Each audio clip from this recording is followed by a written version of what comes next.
खा लिया। उसकी घरवाली को बड़ी शर्म आई जो पूरी बना रही। हे भगवान, ये मेरी सखियां क्या कहेंगी, ये तेरा दूल्हा इतने कौर तक नहीं तोड़ा, एक एक पूरी खा रहा।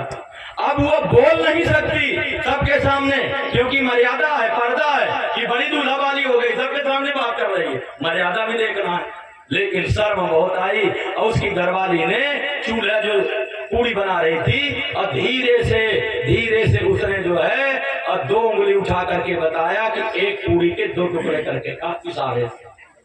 अब वो भैया ने विचार किया, उंगली धोई उठाई, गंवारपन पति का देख, और एक एक पूरी के ग्रास दुई करेजा। पति का गंवारपना देख के एक पूरी खा रहा था, वो 2 उंगली उठा करके उसने इशारे से कहा कि एक पूरी के 2 टुकड़े करके खा।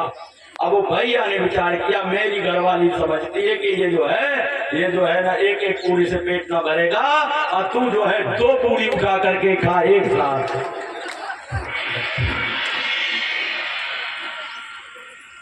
दो पूरी उठा करके एक साथ खा। अब वो भैया क्या करे, 2 पूरी उठाए एक साथ और सब्जी में लगाए और 2-2 पूरी उठा करके खाने लगे। और 2-2 पूरी उठा करके जब खाने लगा सज्जनों, अब उसकी घरवाली को बड़ी शर्म आई। हे भगवान, अब तो इसने गजब ही कर दिया, अभी एक एक खा रहा था 2-2 खाने लगा, बड़ा गजब कर दिया इसने। मारे शर्म के मारे अंदर से और उसने जो है 2-2 पूरी खाने लगा। अब वो भैया ने विचार किया कि मैं पहली बार आया हूं ससुराल, तो मेरी घरवाली मुझे इशारा कर रही है कि तू वैसे पूरी ना खा, ससुराल की पूरी होती है पूजनी है, तो तू पहले माथे से लगा, अपने कपारे में लगा, फिर खा। अब मारे भी लगा दिया थोड़ा सा बनाना सीखो। बोले वृंदावन बिहारी लाल की। अब जो है भैया ने विचार किया कि मुझे मेरी घरवाली इशारा कर रही है कि ससुराल की पूरी बड़ी पूजनीय होती है, वैसे मत खा, अब पहले तू माथे से लगा अब फिर खा। अब वो भैया 2 पूरी उठाए और कपारे से लगा हुआ माथे में, अब फिर खाए।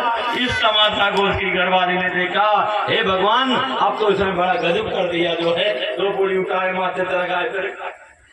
अब क्या करूं? ये तमाशा देख करके सज्जनों सब कुछ मान मर्यादा छोड़ करके क्रोध भरी चूल्हे से बोल उठी चतुर नारी, जैसे चरण आयो पहले वैसे चरे जा। शुद्ध शब्द अपने आगा, जैसे चरण आयो पहले, एक एक पूरी चल रहा था ना, एक करमचंद एक पूरी का मत तमाशा दिखा, पहले 2 पूरी उठा फिर माथे से लगा फिर खा, जैसे चरण आयो पहले तो वैसे चले जा। ये थी गंवार की ससुराल। सज्जनों, आगे का प्रसंग बड़ा सुंदर है, बड़ा भव्य है।